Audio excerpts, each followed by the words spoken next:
Vannamei চিংড়ি ট্রেতে আসে না বা ফিড খায় না? হ্যাঁ, এর অনেকগুলো কারণ আছে।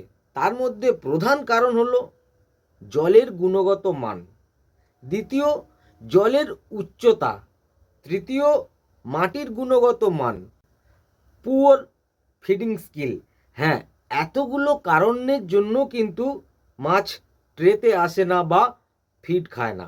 যেটা জলের গুণগত মান, হ্যাঁ, জলের গুণগত মান বলতে বুঝি পিএইচ, অ্যালকালিনিটি।